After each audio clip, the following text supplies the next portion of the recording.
Good morning, dear students. I hope you all are doing well.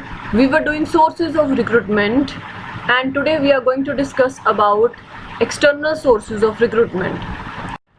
Today we are going to discuss about some commonly used external sources of recruitment. Number one is direct recruitment. Now what happens in direct recruitment, that outside the premises of a building or a factory, one board is placed, and on that board all the required positions are written. So the people, those who are going around, they can just see the board and they can apply for the job. So under the direct recruitment, a notice is placed on the notice board of the enterprise specifying the details of the jobs available. Means one notice board is placed on the door of the factory.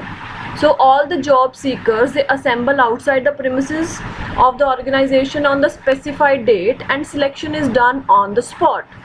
The practice of direct recruitment is followed usually for casual vacancies of unskilled or semi-skilled jobs. Means this source of recruitment is never used for high positions. They are only used for the skilled and unskilled labor. Such workers are also known as casuals or badli workers, and they are paid remuneration on daily wage basis. So this method is best for the laborers, those who are skilled or unskilled. This method is very inexpensive because we don't need to put any advertisement in the newspaper, and it is very much suitable for filling casual vacancies when there is a rush of work or when some permanent workers are absent. So you can use such type of source. Another source is casual callers. Now what happens in casual callers, that some people, those who are job seekers, for example, I completed my MBA degree and I want to apply for the jobs. What I will do is I will give my application in different factories or different institutions. Then whenever there will be vacancy, the organization, they keep all the record of this applicants in their office. So what they do is they just sort it out from the applicants and then they call them for the interview. Means, for example, I have completed my BA degree, I want to be a teacher. What I will do is in Fagwada, in all the schools, I will give my application. So whenever there will be vacancy, they will just take it out my resume or my application and they can call me for the interview.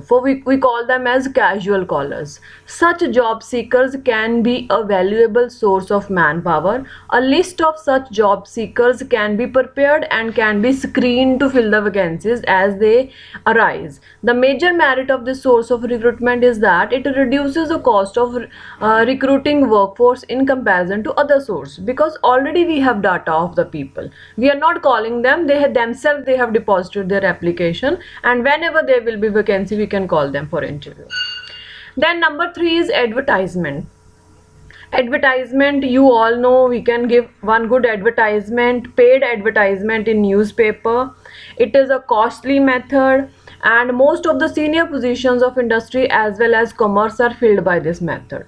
The advantage of advertising is that information about the organization and job can be given in the advertisement.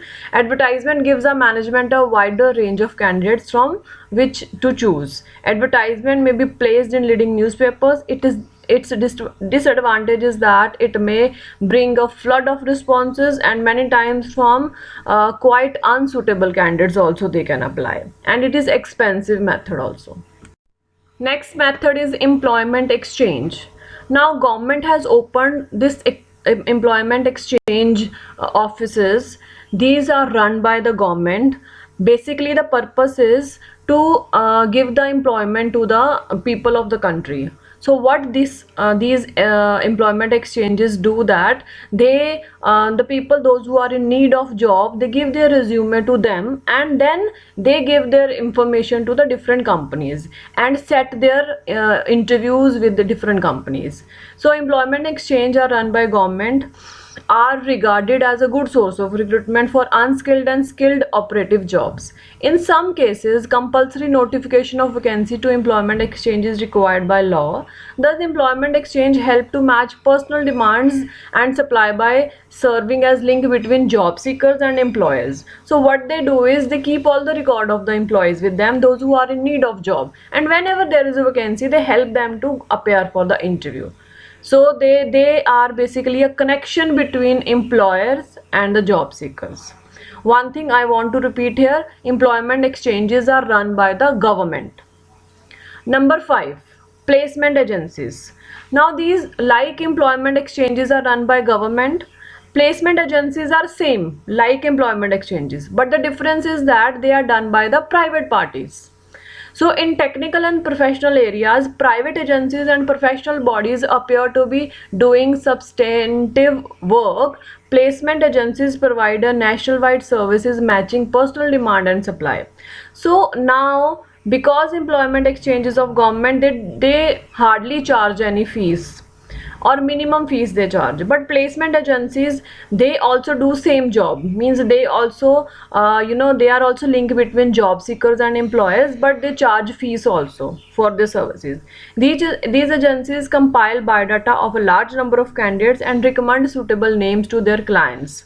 Such agencies charge fees for the services, and they are useful when extensive screening is required. Just to repeat, placement agencies are most suitable for the lower and the middle positions. Like placement agencies, management consultants are also run by private individuals. They are also they are also linked between job seekers and the employers, but what is the difference is that management consultants are for the middle and the top positions. Like placement agencies, they are best for the lower and the middle positions, but higher positions are filled by them. They also charge money. Management consultancy firms help the organization to recruit technical, professional, and managerial personnel. They specialize in middle and the top level executive placement. They maintain data bank of persons with different qualification and skill, and even advertise the jobs on behalf of the client to recruit right type of personnel. Now, because these agencies, they do all this work in this way, the companies and the factories, they can save their time, because the recruitment process is done by these agencies. Employment exchange is run by government. Placement agencies and management consultants, they are run by the private agencies. Difference is that placement agencies are for the lower and the middle level jobs, but top positions are filled by the management consultants. 7th is campus recruitment. You must be aware about campus placement. It is same. Many colleges and institutes of management and technology have become popular source of recruitment for technical, professional, and managerial jobs. So many big organizations maintain a close relation with the universities, vocational schools, and management institute to recruit qualified personnel for various jobs. So what they do is they go to the educational institutes, and see which candidates are suitable for the position, and they call them for the interviews. We call it as campus recruitment or campus placement also.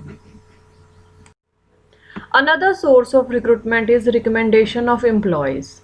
So our existing employees, they can also recommend their family and friends to apply for the job, because our existing employees, they know our company also, and they know the friends and relatives also. So it is a good source of recruitment, because such applicants are likely to be good employees because their background is sufficiently known to our existing employees.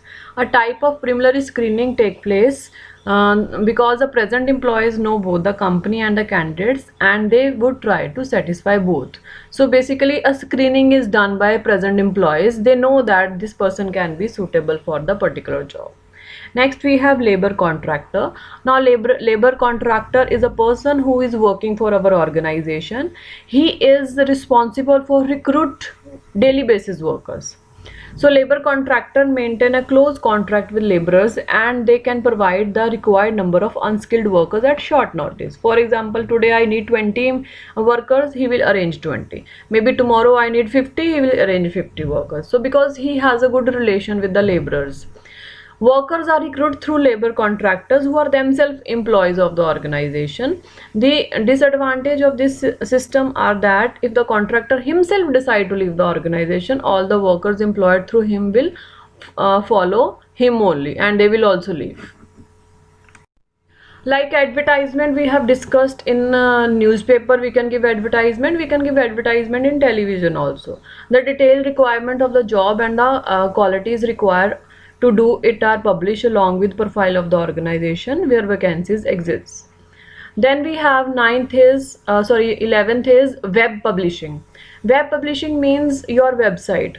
So what you can do is on different websites, not your own website but also other different websites. So what you can do is you can give your information of the required vacancies on different websites. So internet is becoming a common source of recruitment these days.